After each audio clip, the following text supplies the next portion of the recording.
प्रभु यीशु मसीह के मीठे और मधुर नाम में आप सबको सलाम मिले और धन्यवाद करते हैं पिता परमेश्वर का कि उसने हम सबको ये मौका दिया कि हम सब आज ये VBS संडे मनाने के लिए सम्मिलित हो सकें। आइए हम सब प्रार्थना करें। धन्यवाद करते हैं प्रभु जी कि आपने हमको ये मौका दिया प्रभु कि हम सब प्रभु ये VBS संडे मनाने के लिए यहाँ पे सम्मिलित होने वाले हो सके। प्रभु धन्यवाद करते हैं प्रभु दिन भर की तमाम आशीषों के लिए प्रभु कि आपने दिन भर हम सबको सही सलामत रखा। प्रभु प्रार्थना करते हैं प्रभु जी आज जब हम सब यहाँ पर इकट्ठा हैं प्रभु, जो कुछ भी हम गाते हैं बजाते हैं वचन से सुनते हैं प्रभु जी, वो सब कुछ आपको महिमा देने वाला हो प्रभु। और जितने लोग भी आज इसमें कनेक्ट हैं प्रभु, वो सब भी आशीषित होने वाले हों। छोटी सी प्रार्थना को सुनिए, कबूल करिए। प्यारे बेटे यीशु मसीह के नाम से मांगते हैं, आमीन। खुदावंद की हम्द और तारीफ़ के लिए हम लोग एक गीत में शामिल होंगे और गीत का नंबर है 83 जो हमारी मेथोडिस्ट हिम्स की बुक में है। नई गीत की किताब में 83 यानी कि 83 और पुरानी गीत की किताब में 108 या 108। अब हो तारीफ़ खुदावंद को।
जैसा कि आप लोग सब जानते हैं कि आज का दिन जो है वो फादर्स डे के रूप में भी ऑब्ज़र्व किया जा रहा है। और सबसे पहले मैं अपने पिता परमेश्वर का धन्यवाद करती हूँ कि उसने हम सबको अपने बेटे और बेटी कहने का अधिकार दिया। वो हमसे बहुत प्रेम करता है और उसका अनुग्रह पूरे समय हमारे ऊपर रहता है। वो हमें किसी भी चीज़ की परेशानी में नहीं होने देता है। उसके बाद मैं सारे दुनियावी पिताओं को आज के दिन कॉन्ग्रेचुलेट करना चाहती हूँ। और मैं फ़ादर्स डे के बारे में थोड़ा सा बताऊंगी कि फ़ादर्स डे की स्थापना जो है वो यूएसए में हुई थी और वो मिस सोनोरा स्मार्ट डॉट के द्वारा 1910 में हुई थी। और उस समय ये जो फ़ादर्स डे था वो जून के 3rd संडे में और 19 जून को मनाया गया था। जब सोनोरा ने ये सुना कि कैसे एना जेरविस ने अपनी मम्मी को, अपनी मदर को सम्मान देने के लिए मदर्स डे मनाया, तो उसके मन में आया कि मैं जाके अपने चर्च के पास्टर से बात करूंगी और उनसे ये कहूंगी कि फादर्स के लिए भी कुछ ना कुछ होना चाहिए। तो वो अपने चर्च के पास्टर के पास गई और उसने उनसे बात करी। और ये जो सोनोरा स्मार्ट थी, इसकी मम्मी नहीं थी और इसके पापा थे जो सिविल वॉर में थे। ये 6 भाई बहन थे और पापा ने अकेले इन बच्चों की जो थी पालन पोषण किया था। तो ये बेटी चाहती थी कि उसके पापा का जन्मदिन जो है वो 5 जून को होता है, तो वो फादर्स डे जो है वो 5 जून को ऑब्ज़र्व किया जाए। तो वो जाके फिर गई पास्टर के पास, उसने बात करी। तब पास्टर ने जो भी अपने शेड्यूल में देखा तो उनको लगा कि 5 जून हम नहीं कर सकते हैं और हम सिर्फ जून का 3rd संडे जो है वो फादर्स डे के रूप में ऑब्ज़र्व कर सकते हैं। इसलिए आज जून के 3rd संडे को फादर्स डे के रूप में ऑब्ज़र्व किया जाता है। अब हम सब प्रार्थना में सहभागी होंगे। आइए हम सब प्रार्थना करें।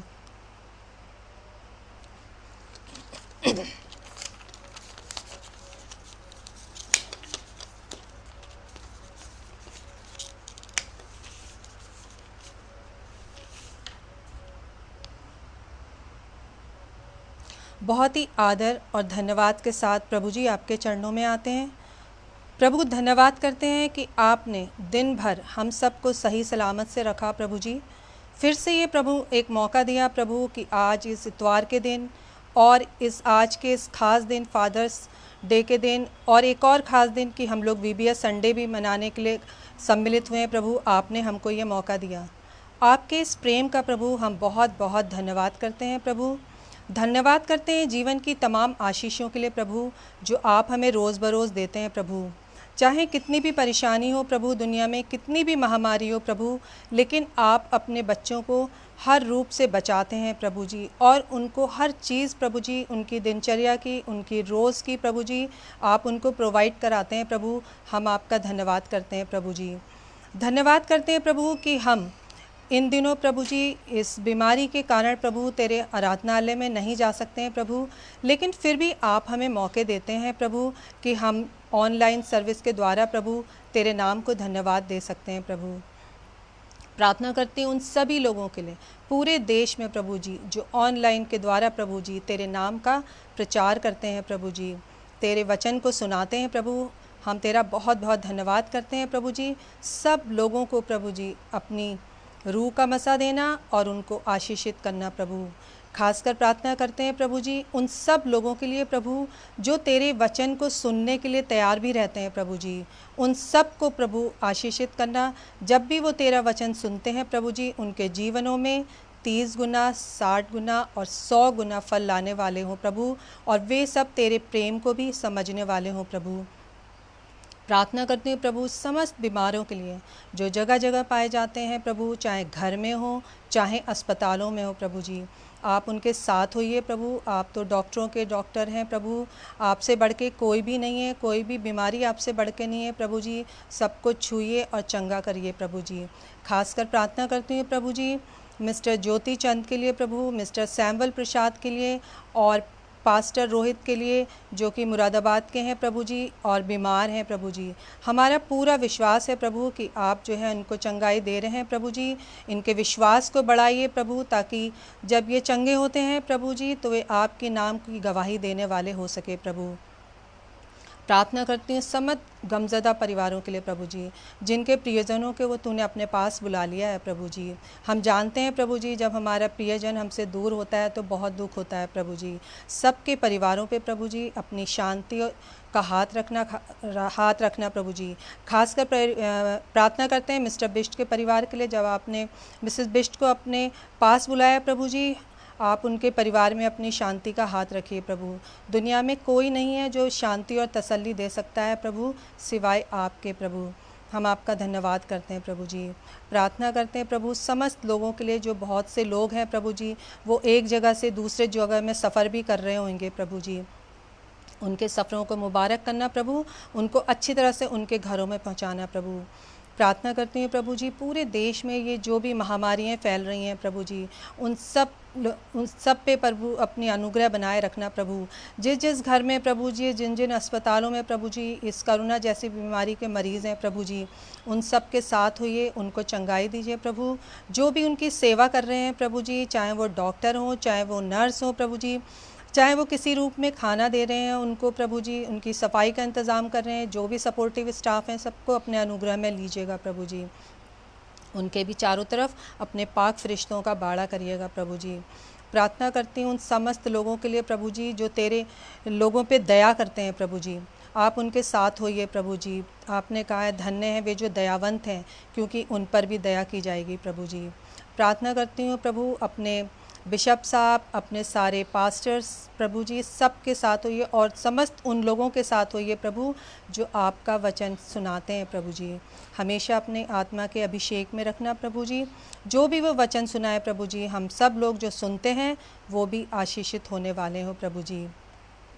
प्रार्थना करती हूँ प्रभु जी आज के वक्ता के लिए प्रभु जी, जो भी वो हमें वचन सुनाते हैं प्रभु जी, हमारे मनों को ऐसा करिए कि हम अपने मन में उसे अधिकाई से बसाने वाले हो सकें और वो वचन प्रभु हमारे जीवन में आशीषित होने वाला हो प्रभु। जो कुछ भी है प्रभु जी हम लोग मिलकर प्रभु गाते हैं, बजाते हैं आपकी महिमा के लिए प्रभु जी, वो सब आपको पसंद होने वाला हो प्रभु। जितने लोग प्रभु जी जब ये ऑनलाइन वर्शिप में हम लोग बैठते हैं, जो भी सहायता करते हैं हमारी प्रभु, चाहे आपके लिए स्थान घर के दरवाजे खोलने के लिए प्रभु जी, चाहे गाना बजाने के लिए प्रभु जी, किसी भी रूप में प्रभु जी, उन सब को परिवार सहित आशीषित करिएगा प्रभु जी। एक बार फिर से सारा आदर महिमा आपको देते हैं। उन समस्त लोगों के लिए भी प्रभु जो इस ऑनलाइन सर्विस में जुड़े हुए हैं, उनको भी आशीषित करिए। छोटी सी प्रार्थना को सुनिए, कबूल करिए। प्यारे बेटे यीशु मसीह के नाम से मांगते हैं, आमीन। आए हमारे बाप, तू जो आसमान पर है, तेरा नाम पाक माना जाए, तेरी बादशाहत आवे, तेरी मर्ज़ी जैसे आसमान में पूरी होती है वैसे ही ज़मीन पर भी हो। हमारी रोज़ की रोटी आज हमें दे, और जिस तरह से हम अपने कसूरवारों को माफ़ करते हैं, तू भी हमारे कसूर माफ़ कर। हमें आज़माइश में ना पड़ने दे, बल्कि बुराई से बचा, क्योंकि बादशाहत, कुदरत और जलाल हमेशा तेरे हैं, आमीन।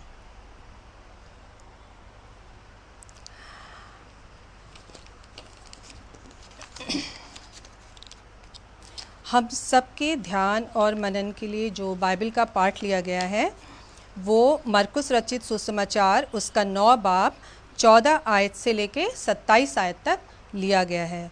और ये जो पाठ है वो 2 भागों में आपके सामने पढ़ा जाएगा, जिसका पहला भाग आपके सामने पढ़ेंगी मिसेस मिलरेड मसीह और दूसरा भाग पढ़ेंगी मिसेस एंजेलिना स्मार्ट।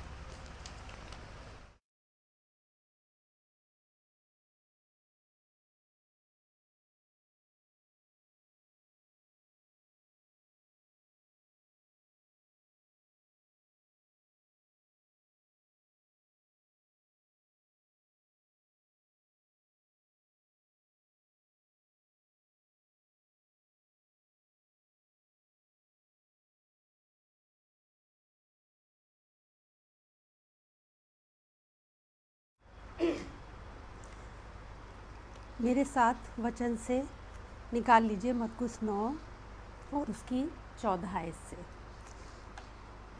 जब वो चेलों के पास आया तो देखा कि उनके चारों ओर बड़ी भीड़ लगी है और शास्त्री उनसे वाद विवाद कर रहे हैं।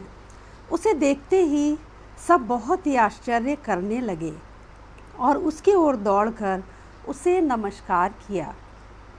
उसने उनसे पूछा, तुम इनसे क्या विवाद कर रहे हो? भीड़ में से एक ने उसे उत्तर दिया, हे गुरु, मैं अपने पुत्र को, जिसमें गूंगी आत्मा समाई है, तेरे पास लाया था। जहाँ कहीं वो उसे पकड़ती है वहीं पटक देती है और वो मुंह में फेन भर लाता है और दांत पीसता और सूखता जाता है। मैंने तेरे चेलों से कहा कि वे उसे निकाल दें, परंतु वे निकाल ना सके।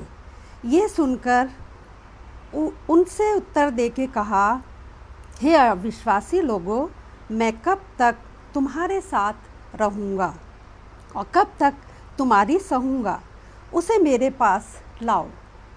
तब वे उसे उसके पास ले आए और जब उसने उसे देखा तो उस आत्मा ने तुरंत उसे मरोड़ा और वो भूमि पर गिरा और मुंह से फेन बहाते हुए लौटने लगा।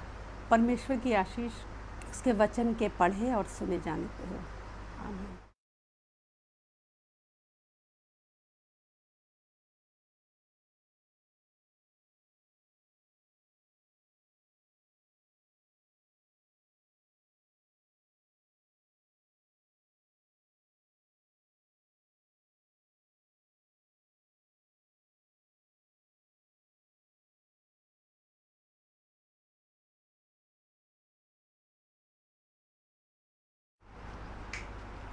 मैं आपके सामने पढ़ूंगी मरकुस 9 उसकी 21 आयत से 27 आयत तक। उसने उसके पिता से पूछा, इसकी ये दशा कब से है?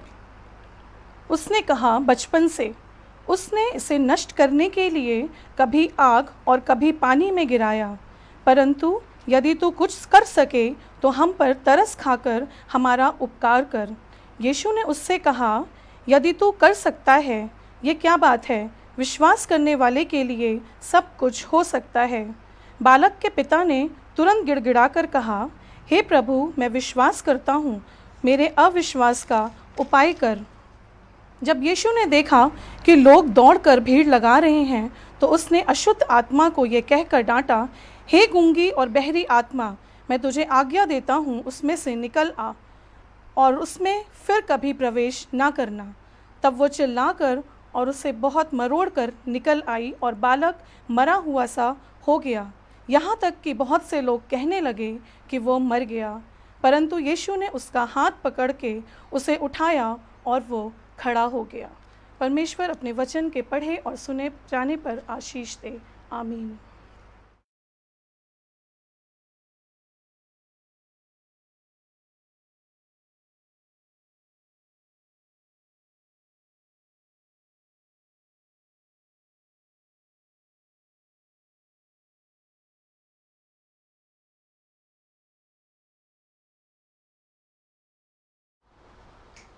जैसा आप सब जानते हैं कि हमने पिछला सप्ताह यानी 15 जून से 19 जून तक VBS सप्ताह मनाया। क्योंकि इस कोविड-19 के कारण हम अपना ये VBS जो था वो चर्च में नहीं मना सके, इसलिए हमने इस बार अपना VBS जो है वो ऑनलाइन मनाया। और पूरे 5 दिन हमारे पास नई नई एक्टिविटीज़ होती थी, थीम सॉन्ग होता था, गाने होते थे और मॉरल स्टोरीज़ होती थी और हाइजीन के लिए भी हमने सब बच्चों को बताया और बच्चों ने बहुत इन्जॉय किया, बाकी सब लोगों ने भी इन्जॉय किया। और क्योंकि हमें जो है वो अच्छे अच्छे कमेंट्स मिले हैं बच्चों के द्वारा और इससे हमें पता चला कि बच्चों ने और सब ने जो है वो बहुत इन्जॉय किया। और जो भी एक्टिविटीज़ हुई थी उनमें से कुछ एक्टिविटीज़ आज हम अभी आपके साथ शेयर कर रहे हैं। मेरा नाम है अनुग्रह और मैं एक साइकोलॉजिस्ट हूँ। अगले 5 दिनों में मैं आपके साथ हमारी लाइफ की कुछ प्रैक्टिकल चीज़ें होती हैं उनके बारे में बात करने वाली हूँ। तो आज स्टार्ट करने के लिए मैं आपसे बात करने वाली हूँ एक बहुत इंटरेस्टिंग चीज़ के बारे में, और वो है ये हमारे सेल फोन्स। देखा जाए तो ये बहुत ही कमाल की चीज़ है कि नहीं? मतलब दुनिया भर की सारी इन्फॉर्मेशन इसमें है, जो भी वीडियोस, प्रोग्राम्स, एंटरटेनमेंट, हमारे सारे गाने, वीडियोस सब इस चीज़ में हैं। हमारे सारे फ्रेंड्स भी इसी में हैं, और अब देखा जाए तो हमारा स्कूल भी कोरोना टाइम में इसी के अंदर है। तो ये बहुत ही इंटरेस्टिंग चीज़ है। हम ऐसा कह सकते हैं कि ये मतलब वर्ल्ड में टेक्नोलॉजी की बहुत ही एक पीक लिमिट है, मतलब it has changed the world. ये इतनी अच्छी इनोवेशन है। लेकिन the problem is just like eating mangoes. हम सबको आम बहुत पसंद है ना, तो जब हम एक आम खाते हैं तो वो बहुत अच्छा लगता है, बहुत टेस्टी होता है और बहुत न्यूट्रिशियस होता है। लेकिन आप 2 खा ले तो भी चलता है। अगर आपने 3 या 4 मैंगो एक बार में खा लिए तो 100% आपका पेट खराब होगा। तो अभी हम लोग लाइफ में उसी सिचुएशन में पहुंच गए हैं जहां हमारे पास ये अमेजिंग टेक्नोलॉजी है तो, लेकिन शायद कहीं हमने इसको कुछ ज़्यादा ही यूज़ कर लिया है। तो अब मैं बताती हूँ कि हमने इसको थोड़ा ज़्यादा कैसे यूज़ कर लिया है। ये तो हमारे मम्मी पापा हमको पूरे समय बोलते ही रहते हैं कि पूरे समय फ़ोन पे लगे रहते हो, पढ़ाई में ध्यान नहीं देते हो, पूरे समय फ़ोन फ़ोन फ़ोन चलता रहता है और इससे तुम्हारी तबीयत इतनी ख़राब होती है, मतलब इससे आंखें ख़राब होती हैं और इससे हमारी गर्दन में दर्द होता है, पीठ में दर्द होता है। ये सब चीज़ें तो आई एम श्योर आप लोगों ने बार बार सुन ही रखी हैं। और मेरे इतने सारे स्टूडेंट्स हैं, कभी भी मेरे पास कोई स्टूडेंट आता है तो ये बोलने कि मेरा पढ़ाई में मन नहीं लगता, तो जैसे मैं उनसे बात करने लगती हूँ तो बात घूम फिर के इस बात पे ज़रूर आती है कि मेरा पढ़ाई में इसलिए मन नहीं लगता है क्योंकि मेरा ध्यान हमेशा डिस्ट्रैक्टेड रहता है। और डिस्ट्रैक्टेड रहता है कहाँ? पूरे समय फ़ोन पे ध्यान रहता है। थोड़ा सा पढ़ने बैठते हैं, 10 मिनट के बाद फिर से ध्यान फ़ोन पे चला जाता है, थोड़ा सा और बैठते हैं, फिर से ध्यान फ़ोन पे चला जाता है। तो ये हम लोगों की बहुत कॉमन प्रॉब्लम है और ये सब तो आप जानते ही हैं। लेकिन आज मैं आप लोगों से थोड़ा सा और एक गहराई की आपको बात शेयर करना चाहती हूँ। ऐसा होता है कि जब हम छोटे बच्चे होते हैं तो हमारे लिए मम्मी पापा सब कुछ होते हैं, मतलब मम्मी पापा हमारे लिए बहुत ज़रूरी होते हैं। फिर जब हम थोड़े बड़े होने लगते हैं तो मम्मी पापा से ज़्यादा हमारे लिए हमारे दोस्त इम्पोर्टेंट होने लगते हैं, जो कि बहुत अच्छी बात है। हमें दोस्ती उस एज में, हमें दोस्ती, सोशलाइज, दुनियादारी सीखना बहुत ज़रूरी है टीन एज में। इसीलिए हमारे लिए हमारे दोस्त हमारे लिए मगर फैमिली मेम्बर से भी ज़्यादा ज़रूरी हो जाते हैं, क्योंकि वो टाइम है जब हम सोशलाइजेशन या समाज में कैसे खुद को कंडक्ट करें ये चीज़ सीखते हैं। लेकिन आजकल हमारा सोशलाइजेशन कहाँ है? फ़ोन में। हम लोग की दोस्ती कहाँ है? चैटिंग तक, व्हाट्सएप तक। तो इसीलिए हम देखते हैं कि हमारे इतने सारे फेसबुक फ्रेंड्स हैं, इंस्टाग्राम पे इतने सारे फॉलोअर्स हैं, लेकिन फिर भी मेरे पास बच्चे आके मुझे बोलते हैं मेरा कोई दोस्त नहीं है, मुझे बहुत लोनली, अकेला फील होता है। जबकि यहाँ पे फ़ोन के अंदर हमारे इतने सारे दोस्त हैं। What is the reason? Reason is this कि ये रियलिटी नहीं है। यहाँ पे जो हमारे दोस्त हैं वो रियल नहीं है। इसमें जो हमारी बातें होती हैं व्हाट्सएप पे, वो बातें रियल बातें नहीं हैं। ये हमारी रियल दुनिया नहीं है। और क्या होता जा रहा है कि जितना हम इसके साथ टाइम स्पेंड करते हैं उतना ही हम अपनी रियल दुनिया से, real relationships, real friendship, real connection से दूर होते चले जाते हैं। आजकल हम बात कैसे करते हैं लोगों से? हाँ बोलो बोलो, आप बोलो। सामने वाला बोल रहा है, हाँ बोलते रहो, बोलते रहो। एंड ऐसे हम लोगों से बात करते हैं। आंखें हमारी इधर होती हैं और हम सामने वाले को बोलते हैं हम सुन तो रहे हैं, कान हमारे आप ही के साथ लगे हुए हैं, लेकिन आंखें यहाँ हैं। This is not communication. इसे हम बातें करना नहीं कहते। तो इस वजह से हम रिलेशनशिप्स नहीं बना पाते हैं, जिसकी वजह से हम सोशल कनेक्शंस नहीं बना पाते हैं और जिसकी वजह से हम लाइफ में अकेले रह जाते हैं। इसीलिए हम देख रहे हैं कि इतने सारे बच्चे हैं, टीनेजर्स हैं, जो इतने इंटेलिजेंट हैं, इतने टैलेंटेड हैं, लेकिन इतने सारे बच्चे हम देख रहे हैं आजकल डिप्रेशन में जा रहे हैं।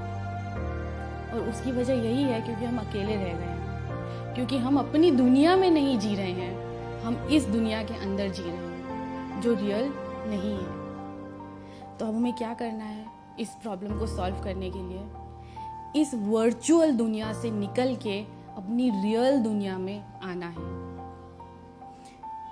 इसके साथ टाइम स्पेंड कर सकते हैं, मैं ऐसा नहीं बोल रही हूँ कि हमें फ़ोन यूज़ नहीं करना है, लेकिन हम कितना टाइम एक दिन में फ़ोन को दे रहे हैं वो इम्पोर्टेंट है। जब हमारे सामने कोई इंसान बैठा है तो हम उससे फुल कंसंट्रेशन के साथ बात करें।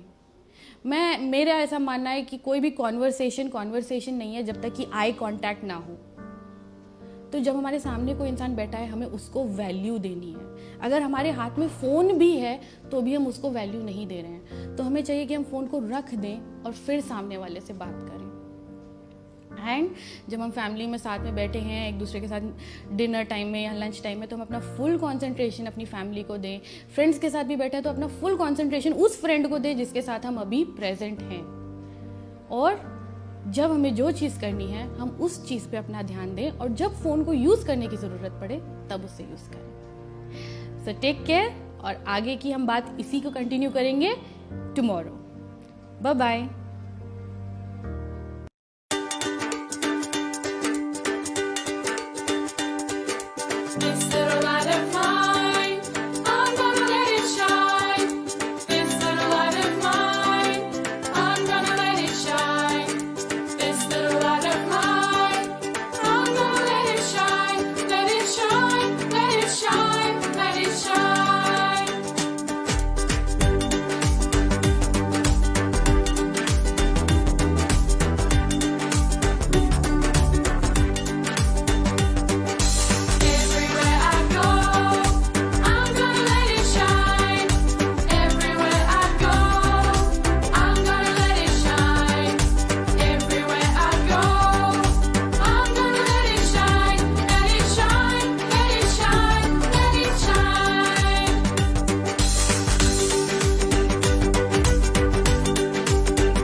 If you want to beat Corona, wash your hands. If you want to beat Corona, wash your hands. Always wash with sanitizer or a hand wash or a soap. If you want to beat Corona, wash your hands. If you want to beat Corona, wear a mask. If you want to beat Corona, wear a mask. Either wear a handkerchief or a clean and tidy mask. If you want to beat Corona, wear a mask.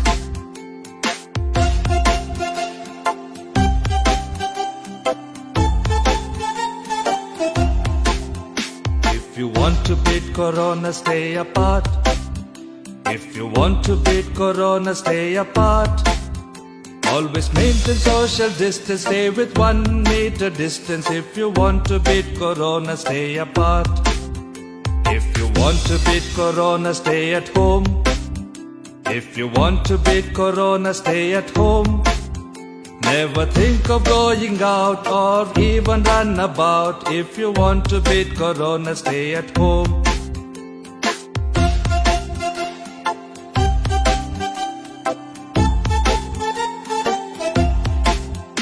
If you want to beat Corona, say salam, namaste. If you want to beat Corona, say salam, namaste. Don't go shaking others' hands or touching eyes and nose. If you want to beat Corona, say salam. If you want to beat Corona, do all five. Wash your hands, wear a mask, stay apart, stay at home, say salam. If you want to beat Corona, do all five. Wash your hands, wear a mask, stay apart, stay at home, say salam. If you want to beat Corona, if you want to beat Corona, if you want to beat Corona, stay at home.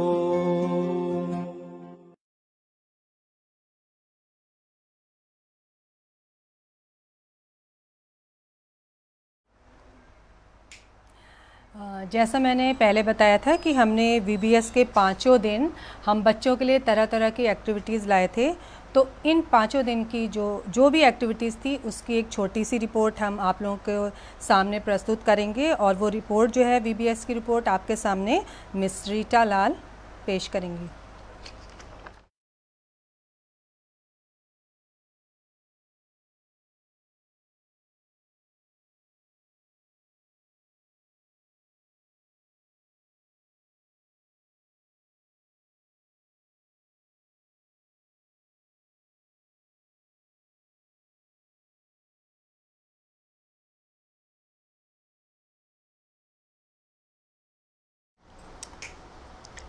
परमेश्वर का धन्यवाद हो कि उसने इस lockdown के बावजूद हम सबको और हमारे साथ हमारे बच्चों को इस ऑनलाइन VBS के द्वारा आशीषित किया। ये पहला मौका है कि हमने इस विशेष तरह के VBS को एंजॉय किया। जितना मेरे पास लोगों से बातचीत हुई और मैसेजेस आए उसमें बहुत अच्छे रिस्पॉन्सेस हमको मिले कि बच्चों को बहुत अच्छा लग रहा है, क्योंकि कई चीज़ों में इस दफ़ा का VBS डिफरेंट रहा। एक तो ऑनलाइन था, नंबर 2 डोनाल्ड सर का ये वाला डायलॉग उन्हें सुनने को नहीं मिला, latecomers be on time. बच्चों ने आराम से 10 बजे सब बातों से फारिग होकर इस समय का आनंद उठाया। और ना सिर्फ बच्चों ने बल्कि हमारे सीनियर्स ने भी, कोई एज बार नहीं था इस बार VBS में। सीनियर्स ने, मोस्ट सीनियर्स ने भी बड़ा मज़ा उठाया। हमारे कैंपस की एक आंटी ने अपने कुछ बच्चों को आसपास के जमा करके डेली उन्हें VBS दिखाया, खुश हुई और रिस्पॉन्स में कहा कि मैंने कभी भी इस तरह से VBS अटेंड नहीं किया और अपना एक छोटा दान हमारे पादी साहब तक पहुंचाया। ये इस बात को दिखाता है कि हमारे सीनियर्स भी हमारे बच्चों के साथ इस VBS में इन्वॉल्व रहे। जैसा सुनीता मैम ने बताया कि डिफरेंट एक्टिविटीज़ हुई, रोज़ इंट्रोडक्शन के साथ उस दिन के प्रोग्रामों का फ़र्क लीडर्स ने डिवोशन के लिए मदद करी। पास्टर्स के साथ साथ हमारे चर्च पीपल ने भी डिवोशन में हमारी अगुवाई करी। थीम सॉन्ग हमें रॉनी भैया और उनके संग मिस्टर आशीष ने सिखाया। मुझे उम्मीद है कि बच्चों को उन थीम सॉन्ग के वर्ड्स अच्छे से याद हो गए होंगे। डेली बच्चों के लिए बिब्लिकल एक स्टोरी होती थी और कार्टून बेस्ड होती थी, उनके साथ साथ उनके कैरेक्टर्स दिखाए जाते थे। हमने 5 दिन 5 कहानियों पर प्रकाश डाला विभिन्न स्टोरी टेलर्स के द्वारा। इसके साथ साथ करोना सॉन्ग आज भी आपने सुना और रोज़ ये उन्नति और प्रगति के द्वारा आप तक पहुंचा, जिसमें बच्चों को करोना पर विजय पाने के लिए जो तरीके अपनाए जाने चाहिए उन पर जोर दिया। मुझे उम्मीद है बच्चों ने इन तरीकों को अपनी आदत में अडॉप्ट कर लिया होगा। बिशप अंकल ने आपके लिए विशेष भेजी थी। ये भी रोज़ रॉनी भैया आपको याद दिलाते रहे कि बिशप अंकल की प्रेयर्स और विशेज़ आपके साथ हैं। अनुग्रह दीदी ने आप सबके लिए, और ना सिर्फ आपके लिए बल्कि हमारे लिए भी बहुत अच्छे अच्छे टॉपिक्स पर बात करी। उन्होंने बताया कि फ़ोन का बच्चे किस तरह मिसयूज़ करते हैं, जो कि नहीं होना चाहिए। उन्होंने बताया कि बच्चों का हेल्पिंग नेचर होना चाहिए, अपने पेरेंट्स को थैंक यू बोलना उनको आना चाहिए, उनके एटीट्यूड से और एक्शन से पता होना चाहिए कि वो किस तरह के बच्चे हैं। इसी तरीके से क्राफ्ट के लिए हमारे पास 2 लोग थे जिन्होंने क्राफ्ट में, मिसेस सुनैना सिंह और मिसेस सुदीप्ति पैट्रिक, जिन्होंने बच्चों को मास्क बनाना, फ्लावर्स बनाना, प्रोजेक्ट फाइल बनाना, नेस्ट बनाना, क्रॉस बनाना और इसके साथ साथ एक क्रॉस के फिगर को बनाना। उसके साथ एक दिन सुदीप्ति मैम ने बताया किस तरह आप कट आउट के द्वारा अच्छी आदतों को अपने जीवन में अडॉप्ट करने के लिए उसको अपने वॉल पर पेस्ट कर सकते हैं या अपने बेडरूम के सामने, जहां वो डेली एक रिमाइंडर की तरह आपके लिए काम करे और आपको रिमाइंड कराता रहे कि क्या बातें आपको अपने जीवन से निकालनी हैं और कौन सी बातें आपको अपने जीवन में अपनानी हैं। वो थे आत्मा के फल जो आपके जीवन में आने चाहिए। हेल्थ और हाइजीन के लिए भी हमारे पास टाइम था VBS में, और डॉक्टर चार्ल्स, डॉक्टर सुबोध ने आपको यही बताया किस तरह से कोरोना से बचाव करें, किस तरह से अपने हेल्थ एंड हाइजीन का ध्यान रखें, जंक फूड पर कोई ज़्यादा फोकस ना करें, इन चीज़ों से दूर रहें, कोशिश करें अपने दांतों का, अपने मुंह की सफाई का ध्यान रखें। और कितने तरह के मास्क होते हैं, कौन किस तरह के मास्क को पहनने के लायक है, ये डॉक्टर आशुतोष अग्रवाल ने हमको बताया। उन्होंने बताया कि मास्क पहनते समय कौन कौन सी बातों का हमें ध्यान देना चाहिए। बच्चों के द्वारा एक्शन सॉन्ग किए गए, जिसमें से कुछ अभी आज आपने देखे, लेट इट शाइन वगैरह। और लास्ट डे हमारे बच्चों ने एक स्किट पेश किया। उस स्किट का उद्देश्य ये था बताना कि शांति सिर्फ प्रभु यीशु के द्वारा है। उसकी नज़दीकी में अगर हम हैं तो हमारे पास शांति है, अन्यथा संसार का कोई भी आकर्षण हमें शांति नहीं दे सकता है। इस प्रकार प्रतिदिन विभिन्न कार्यक्रमों को करते हुए हमने 5 दिन परमेश्वर से आशीषें पाई और बच्चों में भी बड़ा उत्साह बना रहा। हम उसके लिए आभारी हैं। इस सब का क्रेडिट पादरी साहब रॉनी भैया को स्पेशली जाता है, जिन्होंने बहुत प्रयास करे। बच्चों, आपके इस प्रोग्राम को बनाने के लिए रॉनी भैया बहुत दूर से आते थे, सुदीप्ति मैम, अंशुमन मैम और रेवरेंड नंदा बहुत दूर दूर से आए, जबकि वो लॉकडाउन में मुश्किल है, लेकिन उन्होंने पूरी कोशिश करी कि किसी भी तरीके से कोई कमी ना रहे जिसमें कि ये प्रोग्राम सफल ना हो पाए। पादरी साहब की तमाम अच्छी बातों के लिए, उनके इस सोच के लिए प्रभु उनको आशीषित करे कि उन्होंने बच्चों का ख्याल रखा कि इस बार भी VBS सक्सेसफुली हो सका। रोज़ अंत में प्रार्थना के साथ, डेली के अनाउंसमेंट्स के साथ हमारा VBS समाप्त किया जाता था।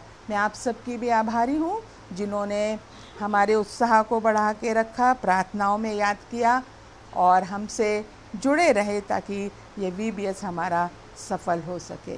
धन्यवाद।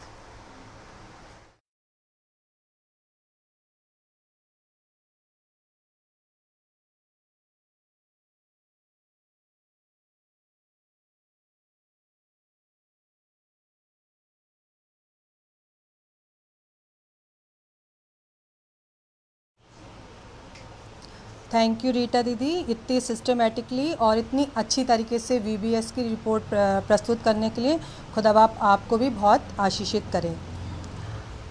अब वचन में जाने से पहले हम अपने हृदयों को खाली करेंगे ताकि जो भी वचन का बीज बोया जाए वो हम सब के हृदय में अधिकाई से बसने वाला हो सके।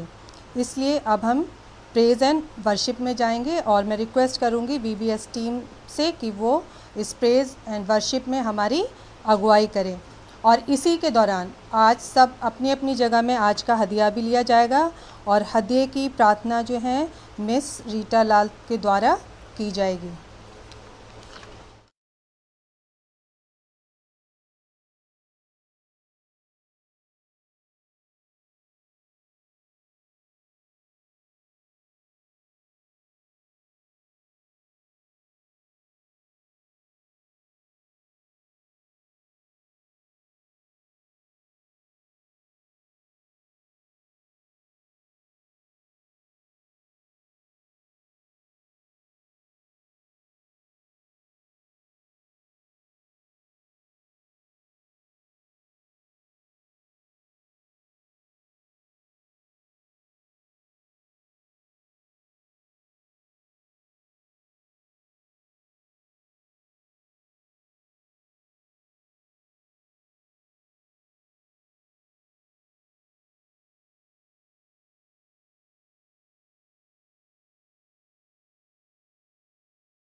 जो भेंट हमने परमेश्वर को दान दी है उसके लिए प्रार्थना करें।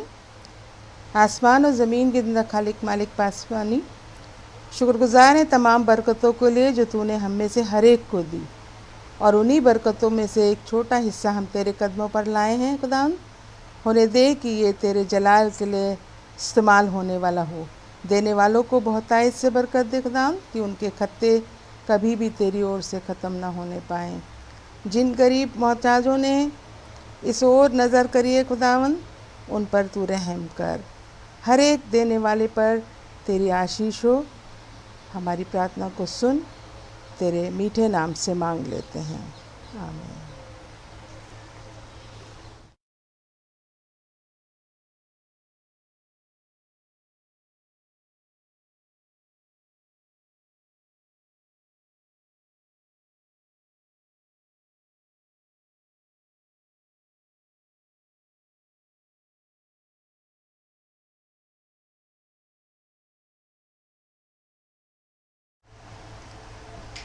थैंक यू बच्चों और सब टीम इस सुंदर गीत और अच्छी प्रस्तुति के लिए। प्रभु आप सबको बहुत आशीषों से परिपूर्ण करें। अब समय है कि हम आज का वचन डॉक्टर डॉनेट बिलाल के द्वारा सुनेंगे।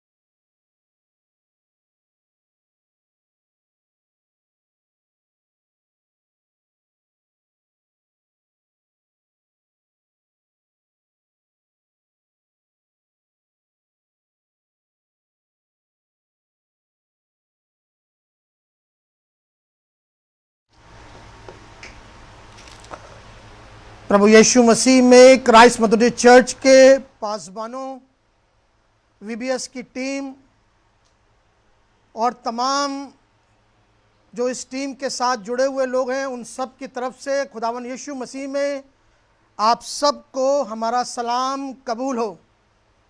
मैं पिता परमेश्वर का बहुत धन्यवादित हूँ कि इस साल विषम परिस्थितियों में भी हमारे पासबान रेवरेंड एस के मसीह साहब ने वीबीएस की वर्षों की कड़ी को टूटने नहीं दिया, और ये बहुत अच्छा हो सका कि हमारे बच्चे वीबीएस को ऑनलाइन अटेंड कर सके। मैं पिता परमेश्वर के साथ साथ अपने पासबान रेवरेंड एस के मसीह साहब का बहुत शुक्रगुजार हूँ, जो हम जैसे नाचीज़ों को मौका देते हैं। मैं कोई बहुत बड़ा स्पीकर या कोई वक्ता नहीं हूँ, लेकिन ये उनकी हौसला अफजाई है कि वो हम लोगों को यूज़ करते हैं समय ब समय। साथ ही साथ मैं अपने दूसरे पासबानों रेवरेंड नंदा, रेवरेंड के बी एडमंड साहब और रेवरेंड एस यू प्रसाद साहब का भी तहे दिल से शुक्रगुजार हूँ कि वो मेरे नाम की तायीद करते हैं और मेरे रहनुमा हैं, मुझे समय ब समय एनकरेज करते रहते हैं। साथ ही साथ मैं वीबीएस की टीम का भी बहुत शुक्रगुजार हूँ जो वो मेरे नाम को सेकंड करते हैं। आज आप सब जानते हैं कि फादर्स डे है और हम सब जो बड़े भी हो गए हैं, कभी ना कभी हमारा बचपन हमारे पिता के साथ गुजरा है, चाहे वो पिता अब इस संसार में हैं या नहीं हैं। मैं चाहता हूं कि अपने पिता को आप अपने जहन में ज़रूर बसाएं और वो बचपना याद करें। और जो बच्चे छोटे हैं, आपने भी देखा है कि एक बाप से कैसे बच्चा अपने बचपने में उनके पैरों पर लिपटता है और कैसे बच्चा अपने बाप की पीठ पर सवारी भी करता है।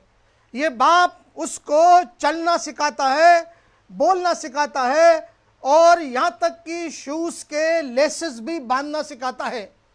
एक छोटी सी पोइम मैं आपके लिए लाया हूँ जो एक बच्चे ने अपने बाप से कही जब उसके हालात ऐसे थे, बहुत छोटा बच्चा था और एक दिन खेलते खेलते वो अपने बाप के कंधे पर बैठ जाता है और कंधे पर बैठने के बाद वो हंसी मजाक में, बहुत छोटा बच्चा है, और वो कहता है, मेरे कंधे पर बैठा मेरा बेटा जब मुझसे कहने लगा। एक पिता बोल रहा है कि मेरे कंधे पर बैठा मेरा बेटा जब मुझसे कहने लगा, देखो पापा मैं तुमसे बड़ा हो गया हूँ। बच्चे इस बात को बहुत बोलते हैं कि मैं देखो बड़ा लग रहा हूँ तुमसे। देखो पापा मैं तुमसे बड़ा हो गया हूँ।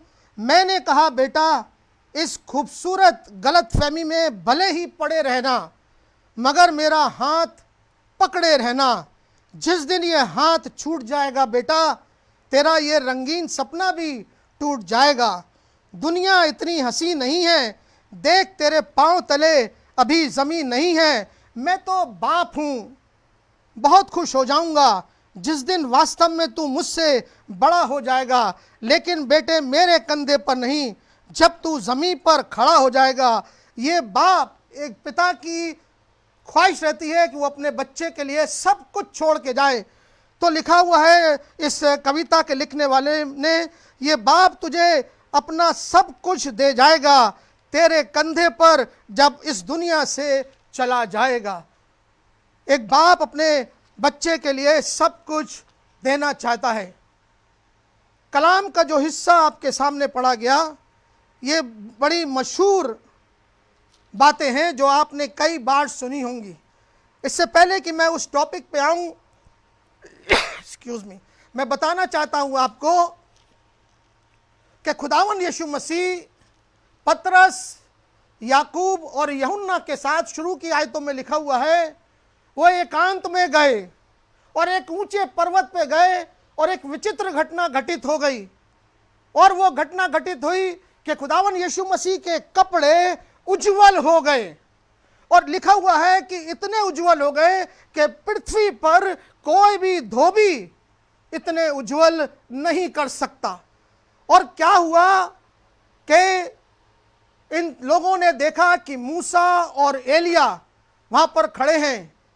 तब पतरस ने कहा, हे रब्बी, खुदावंद यीशु मसीह की तरफ मुखातिब होकर उसने कहा, हे रब्बी, ये बहुत अच्छा स्थान है, हम क्यों ना यहाँ पर 3 तंबू लगाएं, एक तेरे लिए, एक मूसा के लिए, एक एलिया के लिए। और तब अचानक एक घटना घटित हुई कि बादल आए और बादलों ने उन्हें घेर लिया और बादलों में से एक आवाज आई, ये मेरा प्रिय पुत्र है, इसकी सुनो। कितनी उम्दा शब्द है, ये मेरा प्रिय पुत्र है। धन्य है वो माँ बाप और धन्य है वो संतानें जिनके लिए कहा जा सकता है कि ये मेरा प्रिय पुत्र है, इसकी सुनो। न केवल पुत्र के लिए बात हो रही है, जब भी मैं पुत्र की बात करूं, मेहरबानी से जो बच्चियां हैं घरों में, वो अपने लिए भी समझें कि ये मेरी प्रिय पुत्री है। और तब क्या हुआ, देखा तो केवल खुदावन यीशु मसीह को ही पाया उन्होंने, यानी उन्हें मूसा और एलिया दिखने बंद हो गए। और जब वो वहां से वापस लौटे तो क्या देखा खुदावन यीशु मसीह ने उनसे कहा कि जो घटना घटित हुई है इसका जिक्र तुम जब तक मनुष्यों का पुत्र मरे हुओं में से ना जी उठे इसकी चर्चा बिल्कुल किसी से मत करना। बड़ी विचित्र बात थी, कैसे पतरस, यूहन्ना और याकूब इस बात को छुपाते, वो आपस में डिस्कशन करने लगे। लेकिन वो पहाड़ से उतरे और तब जहां से आज का कलाम पढ़ा गया, एक बड़ी भीड़ लगी हुई है, एक बड़ी भीड़ लगी हुई है और शास्त्री लोग चेलों को घेरे हुए हैं। शास्त्रियों का काम यही था कि वो मीन मेक निकालें, वो कमियां निकालें। जैसे हम लोग भी आजकल किसी भी चीज में सिर्फ गलतियों को ही ढूंढते हैं, शास्त्रियों का यही काम था। वो गलती निकाल रहे थे, वाद विवाद चल रहा था। और जैसे ही उन्होंने खुदावन यीशु मसीह को देखा, वो बड़े आश्चर्य थे, खुदावन यीशु मसीह की तरफ गए और खुदावन यीशु मसीह ने पूछा, क्या बात है, क्यों विवाद हो रहा है? अब एक पिता की दशा, उसने कहा, हे गुरु, हे उस्ताद, ये मेरा बेटा है जिसमें गूंगी आत्मा है और ये गूंगी आत्मा उसको सताती है, उसको पटक देती है। एक बाप अपने बच्चे को कभी नहीं देख सकता कि उसके बच्चे को कोई धक्का भी दे दे।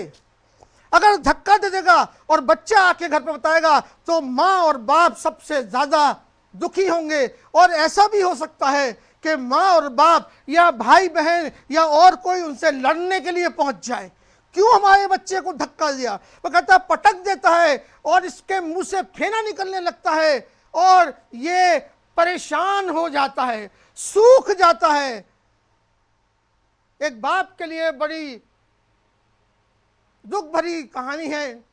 हो सकता है ये बाप डॉक्टरों के पास, हकीमों के पास, वैद्यों के पास, झाड़ फूक करने वालों के पास या किसी बाजार पर, पीर पर गया हो, लेकिन कहीं पर इस बच्चे का इलाज नहीं हो पा रहा था। और आगे उसने कहा कि मैंने आपके चेलों से कहा कि इसे चंगा कर दें, परंतु ये ना कर सके। खुदावंद यीशु मसीह जिन चेलों पर यकीन करता था, जिनको उसने अधिकार दे रखा था, जाओ दुष्ट आत्माओं को निकालो, बीमारों को चंगा करो, उसने जब ये सुना कि तेरे चेले चंगा नहीं कर सके तो उसे बड़ा अफसोस हुआ। हम लोग जो शिक्षा जगत से संबंध रखते हैं, अपने बच्चों को कुछ सिखाते हैं और चाहते हैं कि जो चीज सिखा दी वो बच्चों को आ जाए, और कभी वो गलती करते हैं तो हमें गुस्सा आता है, बुरा लगता है।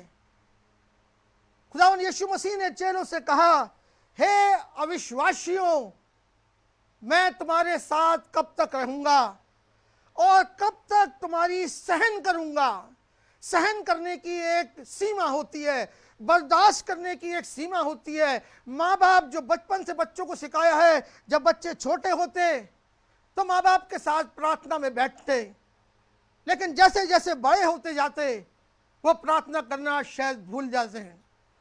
वो कहने लगा कि मैं अब सहन नहीं कर सकता तुम्हारी बातें। माता पिता ने सिखाया, जब खाना खाया करो, हाथ धोने के बाद पहला निवाला तब डालो, जब प्रार्थना कर लो, घर से निकलो तो प्रार्थना करके निकलो, रात को प्रार्थना करो। बड़ी अजीब सी घटना है। खुदावंद यीशु मसीह ने कहा, उसे मेरे पास लाओ। और जैसे उस व्यक्ति ने उस बालक को यीशु मसीह के पास लाने लगे, वो आत्मा जो थी उसने फिर से उस बालक को मरोड़ दिया। एक पिता के सामने उसके बच्चे का कोई हाथ भी मरोड़ दे तो बड़ा दर्द होता है, बड़ा दुख होता है। एक पिता नहीं देख सकता अपने बच्चे को इस दुर्दशा में, और वो फिर गिरा, लौटने लगा, लिखा है बाइबल में, वो लौटने लगा। खुदावंद यीशु मसीह ने पूछा, इसकी हालत ये कब से हुई? उसने कहा, बचपन से। इसका मतलब वो बचपन से वो बाप परेशान है अपने बच्चे के हालात को देखकर। वो बाप जिसने उसे चलना सिखाया है, वो बाप जिसने उसके मुंह में निवाला डाला है, वो बाप जो जगह जगह लेके गया है, वो आज परेशान है।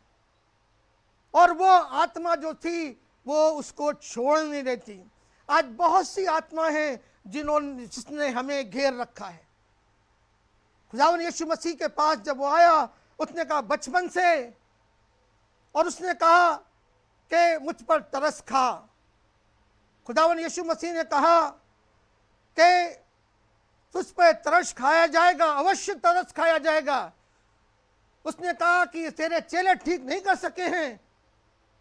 फिर खुदावन यीशु मसीह से उसने कहा कि मैं विश्वास करने के लिए, अगर तू कुछ कर सके, उस पिता ने बोला।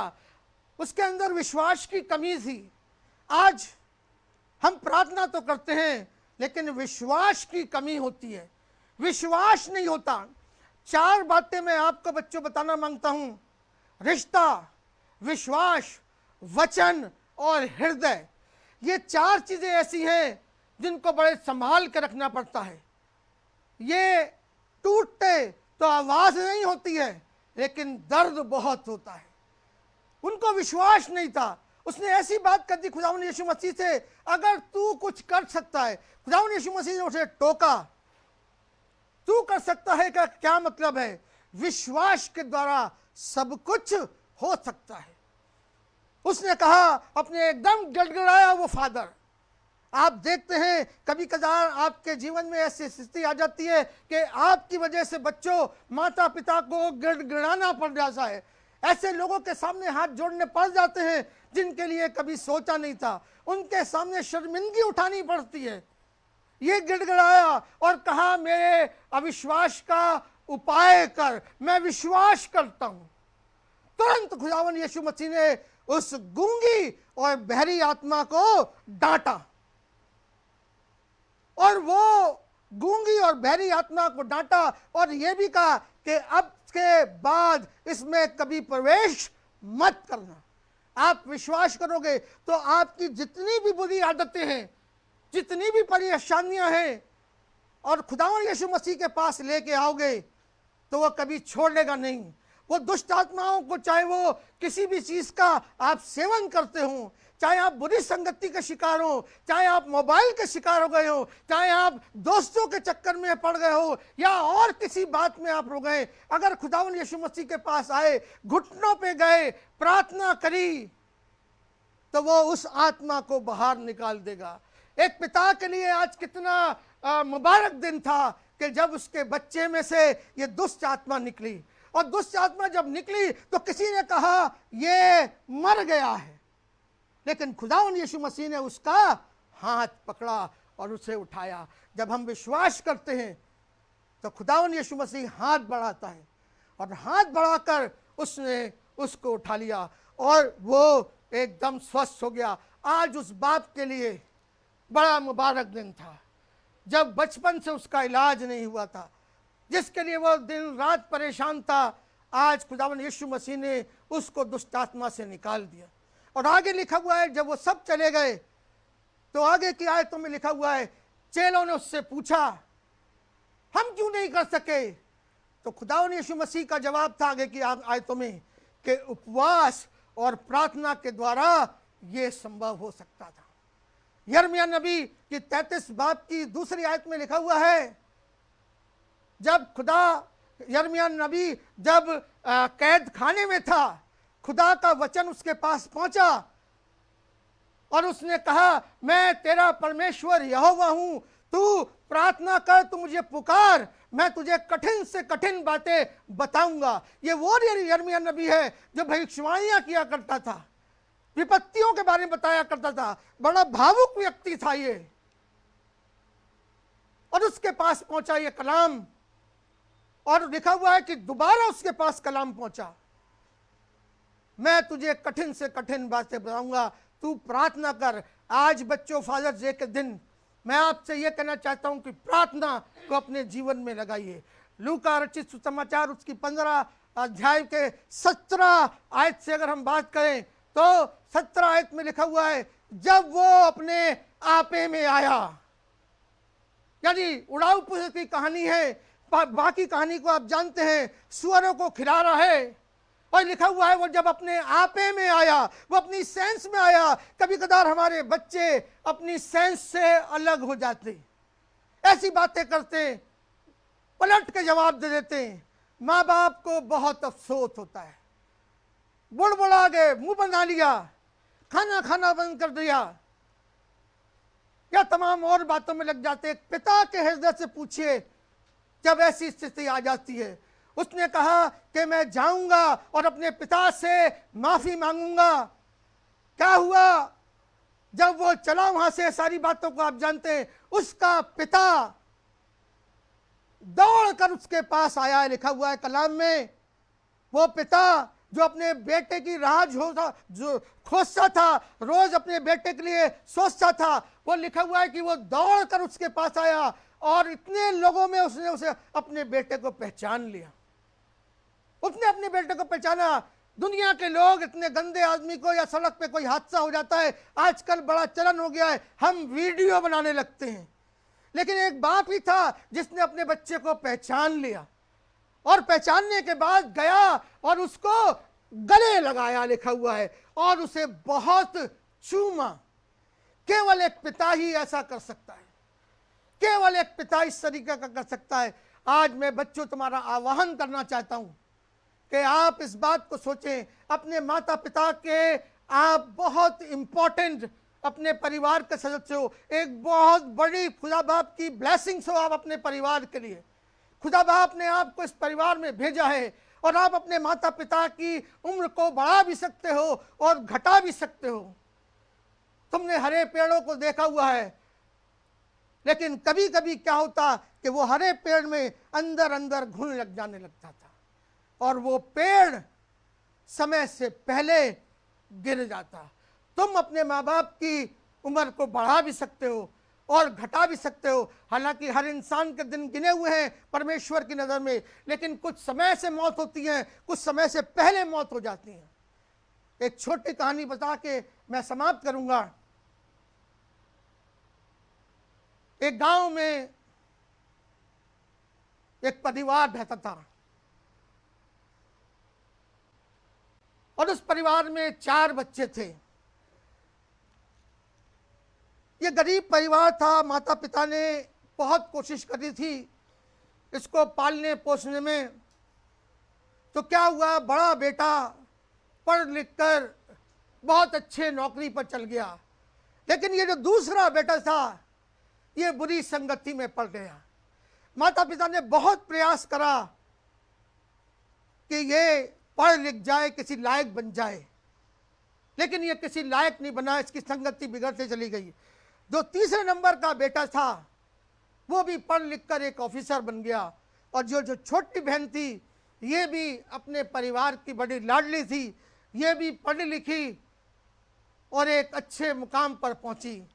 समय बीतता चला गया। माता पिता अपने सब बच्चों से संतुष्ट थे, केवल इस बच्चे के लिए परेशान रहते थे। ये पढ़ा नहीं है, लिखा नहीं है, क्या होगा इसका। जो बच्चे पढ़ लिख गए थे उन्होंने अपनी मर्जी से शादियां कर ली और बड़े संपन्न परिवारों में रहने लगे। गांव को छोड़ दिया इन्होंने। माता बहुत परेशान रहने लगी कि क्या होगा इसका हमारे जाने के बाद।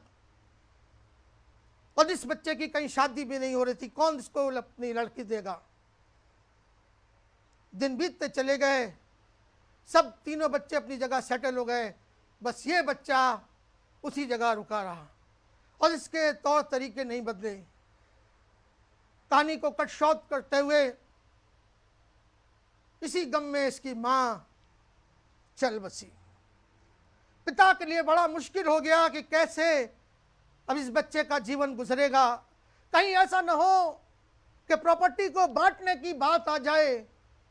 क्या होगा इस बच्चे का, क्या होगा। पिता ने बहुत मेहनत करके गांव की किसी गरीब लड़की को ढूंढा और उससे उसका बड़ी मुश्किल से विवाह करा दिया।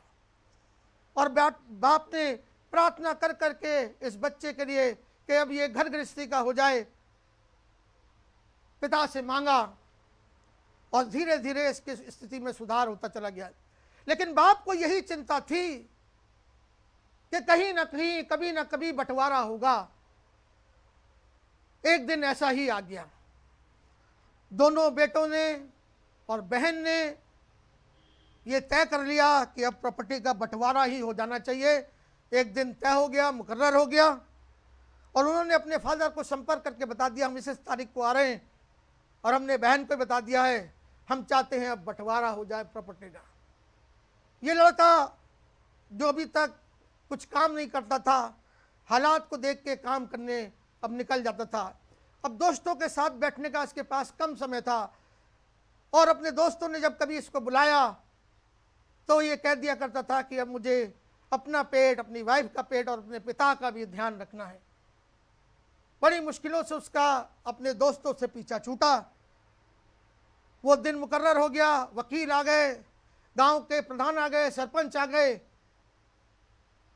ये लड़का उसी दिन अपने काम पे जाने लगा।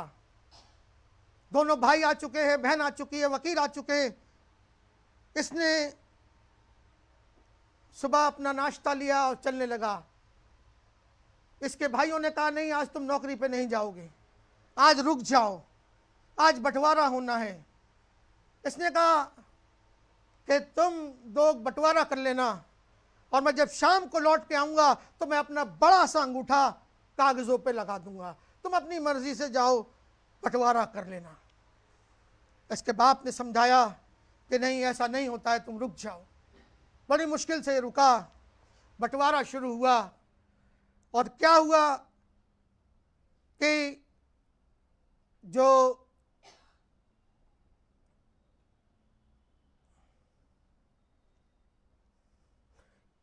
बंटवारा था ये तय हुआ कि 10 बीघा जमीन थी, और 10 बीघा जमीन में दोनों बेटों को 5-5 बीघा दोनों ने बांट ली।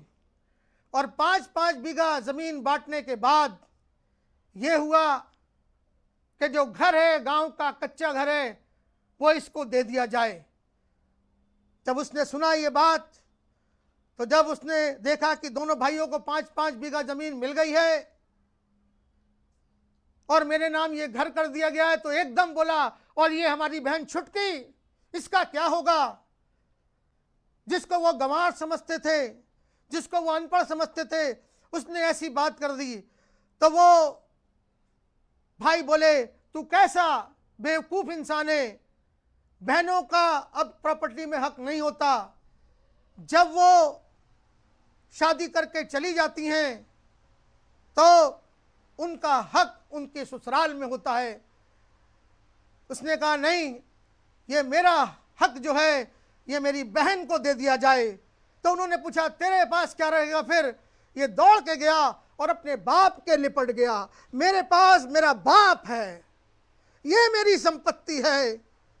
इसने अपनी वाइफ की तरफ देखा और पूछा कि क्या मैंने कुछ ज़्यादा तो नहीं बोल दिया, गलत तो नहीं बोल दिया? उसकी वाइफ भी दौड़ कर आई और उस व्यक्ति को, उस बुजुर्ग को पकड़ लिया और कहने लगी, नहीं, आपने बिल्कुल सही करा है। ये ससुर मेरे लिए पिता के समान है और मैं पिता को मैंने इसलिए चुना है क्योंकि तुम लोगों की याद मुझे इनको देखकर आती रहेगी। आज उन भाइयों को एहसास हो गया कि जिस भाई को वो गंवार समझते थे, जिस भाई को वो ऐसा समझते थे कि वो किसी लायक नहीं है, उसने ये सब फिर दौड़े और अपने बाप के पास जाकर खड़े हो गए और अपनी गलती का एहसास किया। आज फादर्स डे पर मैं बच्चों तुमसे ये कहना चाहता हूँ कि अपने माता पिता का कहना मानो। कोई माता पिता तुम्हारे लिए बुरा नहीं सोचता। नीम कड़वा ज़रूर होता है लेकिन उसके फ़ायदे बहुत होते हैं। मैं चाहता हूँ कि आज इबादत के बाद अपने फादर को, अपनी मदर को, परिवार के सदस्यों को आप ज़रूर उनके साथ बातचीत करें। प्रॉपर्टी के मामले में अगर कोई परिवारों में विवाद हो गया है या किसी और वजह से परिवारों में विवाद हो गया है, आप एक हों। और अब मैं चाहता हूं कि जो लोग इस ऑनलाइन से जुड़े हुए परिवार, अगर आप मुनासिब समझें तो अपनी जगह पर खड़े हो जाएं और अपने परिवार के सदस्यों का हाथ पकड़ लें। हम लोग दूसरों के हाथ तो पकड़ लेते हैं लेकिन परिवार के सदस्यों के हाथ पकड़ने में हम शर्माते हैं। मैं प्रार्थना करता हूं पिता परमेश्वर अपने परिवारों के लिए तो उनका हाफिज और मुहाफिज हो, हमारे परिवारों को टूटने ना दे। पिता परमेश्वर, शैतान की जो दुष्ट आत्माएं हैं जिसने उनको घेर के रखा हुआ है, मैं प्रार्थना करता हूं पिता परमेश्वर हमारे परिवारों से वो दुष्ट आत्माएं जाती रहे। हमारे बच्चों को पिता परमेश्वर आप समझ लीजिए, हमारे बड़ों को आप समझ लीजिए पिता परमेश्वर कि हम अपने बच्चों का पालन पोषण सही प्रकार से करें। अगर हम किसी आदत के शिकार हैं, किसी गलत बात के शिकार हैं, कोई अपशब्द बोलते हैं पिता परमेश्वर, तो हम बड़े लोग इस बात का ध्यान रखें ताकि मसीह परिवार जुड़े रहें। खुदा बाप आज भी हमारा हाथ पकड़ने को तैयार है, बस हमें विश्वास करना है। फिर से वो 4 बातें दोहराता हूँ, रिश्ता, विश्वास, वचन और हृदय कभी नहीं टूटना चाहिए। अगर ये टूटते हैं तो आवाज़ नहीं होती, लेकिन दर्द बहुत होता है। पिता परमेश्वर एक बार पूरी कलीसिया को, अपने पासबानों को, एक एक सदस्य को चर्च के, और जहाँ जहाँ इस ऑनलाइन प्रोग्राम को सुना जा रहा है, देखा जा रहा है, पिता परमेश्वर हर परिवार पर आपकी आशीष बनी रहे। इस छोटी सी प्रार्थना को सुनिए और ग्रहण कीजिए। आपके पाक और पवित्र नाम से मांगता हूँ, आमीन।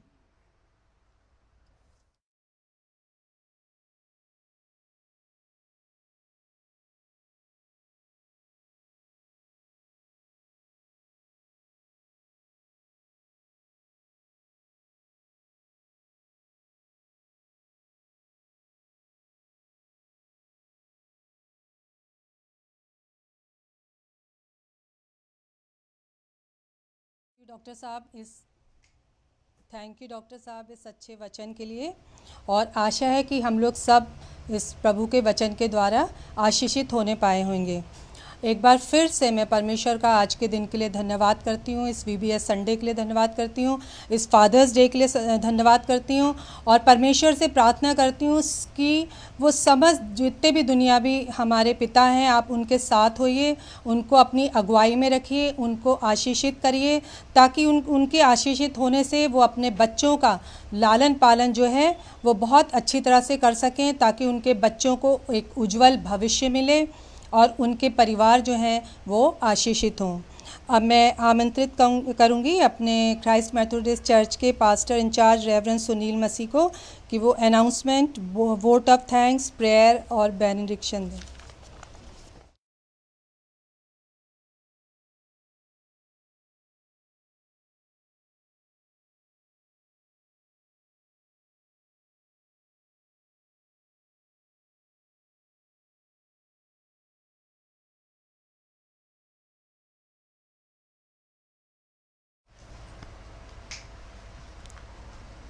आज की अच्छी इबादत के लिए कि हमने आज VBS संडे मनाया, फादर्स डे सेलिब्रेट किया, हम इसके लिए परमेश्वर का धन्यवाद करते हैं। और मैं आज की पूरी टीम को बहुत धन्यवाद देना चाहता हूं कि मिसेस जोसेफ ने आज की इबादत को अच्छी तरह से कंडक्ट किया। मिस लाल ने VBS की जो एक्टिविटीज़ रही हमारी उसकी एक छोटी सी रिपोर्ट प्रस्तुत की। बच्चों ने प्रेज एंड वर्शिप में यहाँ हिस्सा लिया और एक्शन सॉन्ग किए। साथ में बहुत अच्छा आज का मैसेज डॉक्टर डोनाल्ड बिलाल साहब ने हम सब तक पहुंचाया, और मुझे यकीन है, विश्वास है कि हम सब लोग आज के जीवित वचन से आशीषित हुए हैं। मैं साथ साथ धन्यवादित हूँ मिस्टर रॉनी फिलिप्स का कि उन्होंने आज के इबादत में हमें पूरा सहयोग किया। हमारी दुआ है प्रभु उनको और अपनी महिमा के लिए इस्तेमाल करे।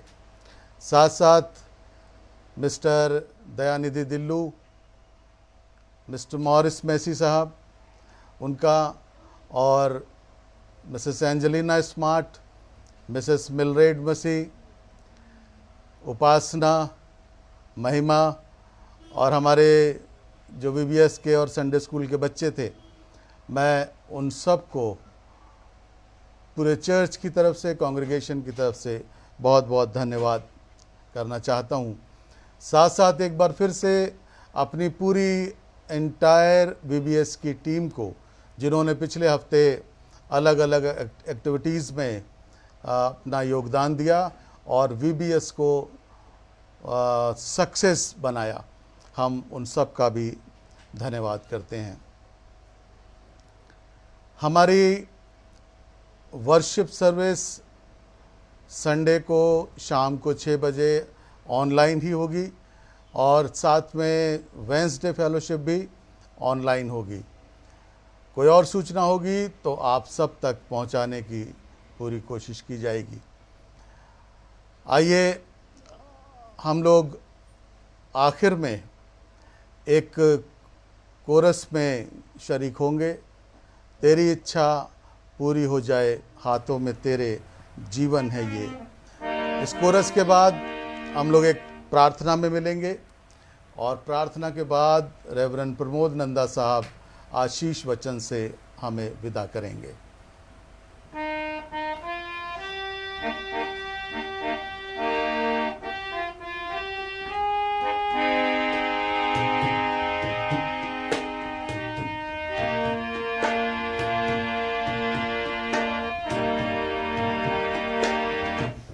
तेरी इच्छा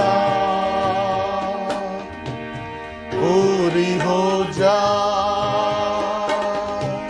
हाथों में तेरे जीवन है ये। मैं मिट्टी हूँ, तू है कुमार, मुझको उठा, मुझको बना। मैं मिट्टी हूँ, तू है कुम्हार, मुझको उठा, मुझको बना। अपनी मर्जी पे चलता रहा, तुझको कभी भी अपना ना कहा। लेकिन प्रभु आज से मैं तेरे क्रूस को ले लेता हूँ। लेकिन प्रभु आज से मैं तेरे क्रूस को ले लेता हूँ। तेरी इच्छा पूरी हो जा, हाथों में तेरे जीवन है ये। मैं मिट्टी हूँ, तू है कुमार, मुझको बना, मुझको बना। प्रभु हमारे आसमानी बाप, हम तेरा धन्यवाद करते हैं आज की इस विशेष आराधना के लिए, और ख़ास तौर से प्रभु हम आज के वचन के लिए भी तेरा धन्यवाद करते हैं, जो वचन हम सब तक पहुंचा है और हम सब लोग उससे ब्लेस हुए हैं। वचन पे प्रभु हम तेरी बरकत चाहते हैं। आज की पूरी इबादत के लिए हम तेरा धन्यवाद करते हैं प्रभु। हमारा विश्वास है कि आज की आराधना प्रभु तेरे हुजूर में ग्रहण योग होगी। सारा आदर महिमा हम तुझे देते हैं, और जितने भी लोग प्रभु आज की आराधना में हमारे साथ ऑनलाइन जुड़े हैं, हम हर एक के लिए दुआ करते हैं कि तेरी बरकत का हाथ, तेरी सामर्थ का हाथ प्रभु उनके स्थानों पर उन तक पहुँचे। तेरे मीठे और पवित्र नाम में होके मांगते हैं, आमीन।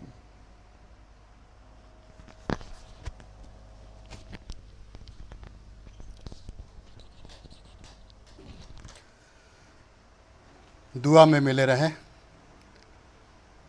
और हमारे प्रभु यीशु मसीह का अनुग्रह, परमेश्वर पिता का प्रेम और पवित्र आत्मा की सहभागिता समस्त कलीसिया के सदस्यों के साथ, पूरी वीबीएस टीम के साथ, सारे बच्चों और उनके पेरेंट्स के साथ युगानुयुग बनी रहे, आमीन।